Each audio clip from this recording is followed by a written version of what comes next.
না, সবজির দাম মোটামুটি আছে, মাছের দামটা একটু বেশি। মাছের দাম বেশি, আর গোশের দাম আগে যেটা ছিল ওটাই তো এখনো আছে, সেটাই জানি। কিন্তু ব্যবসায়ীরা বলতেছে অনেক লসে বিক্রি করে, কিন্তু আবার যারা ক্রেতা, তারা বলে যে দাম একটু বেশি। সেটা তো ভাই খুচরা ব্যবসায়ীর কথা আমি বলতে পারি না। আমরা যতটুকু কিনি সেটাই আমরা বলতে পারি। আপনার কি মনে হয় যে একটু আগে যেটা বলছিলেন যে সিন্ডিকেটের কথা, এইটা কি সরকারের করা দরকার? সেটা সরকারের বিষয়, আমরা সাধারণ মানুষ আসি একদিন সপ্তাহে বাজারের কি নিয়ন্ত্রণের সরকারের দেখা দরকার।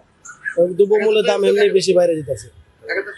ঠিক আছে, আপনার কাছে কি মনে হয়?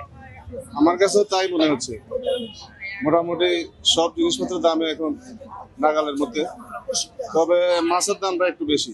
মাছের দামটা একটু বেশি। হ্যাঁ, আর সবকিছু ঠিক আছে। মাছের দাম বেশি বলতে কেমন বেশি হইতেছে? খুব বেশি?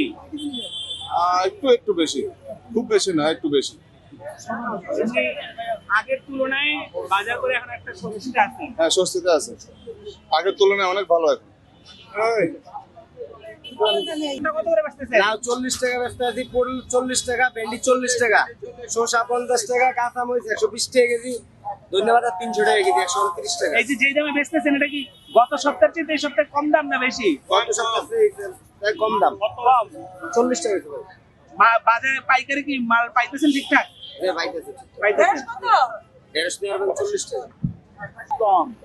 যাক, আলহামদুলিল্লাহ মোটামুটি একটু অনেক যথেষ্ট কম আছে এখন সবজির দাম। কথা কিছু বুঝতে পারছেন, আল্লাহ পাক এখন তো সবজির সিজনে মোটামুটি, যার কারণে সবজির দাম মোটামুটি সীমিত ক্রয় করা যায় মধ্যবিত্ত নাগালে। অন্যান্য মাছ টাছের কি অবস্থা? মাছটা হচ্ছে একটু বাড়তি আছে আগে।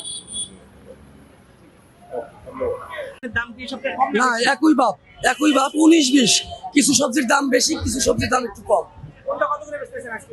আমরা ভেন্ডি বেচতেছি, এই এলাকার ভেন্ডি, ঢাকার ভেন্ডি 50 টাকা কেজি, লাউ বেচতেছি 50, এটা দেশি লাউ, শসা 60, পেঁপে 30, চিচিঙ্গা টমেটো 200 টাকা কেজি, 180 টাকা কেজি।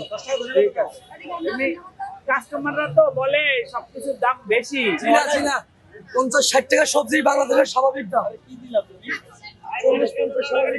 এই ব্যবসা ব্রয়লার মুরগি কন আর পাকিস্তানি কন, এ বড় লোকের কাছে। এখন গোস্তের ব্যবসা গেছে বড় লোকের কাছে, ডিপার্টমেন্ট স্টোরে। আর এই মুরগির ব্যবসাটাও এরকম হয়ে গেছে, বড় লোক চেয়ারে বৈশা বৈশা লাখ লাখ টাকা কামাই করে, আর ফকিরনিরা এই যে বেচে 50 কেজি বেচা 500 টাকা কামাই করে ঘরে নিতে খুব কষ্ট হয়ে যায়। তাহলে গরিব মানুষ খাবে কি? ওই যে এইভাবেই গরিবই থাকবে, আর বড় লোকই হবে এই দেশে। আর গরুদের কেমন এখন আপনি একটু বলেন, আর কত করে বিক্রি করছেন? গোছ 800 টাকা কেজি, এখন গোছ এরকম চলে না, ঠিক আছে। এক গরু কাটা 3 দিনে বেঁচে যায় না। কারণ কি?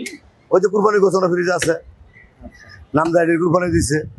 তাহলে কত নাগাদ স্বাভাবিক হইতে পারে?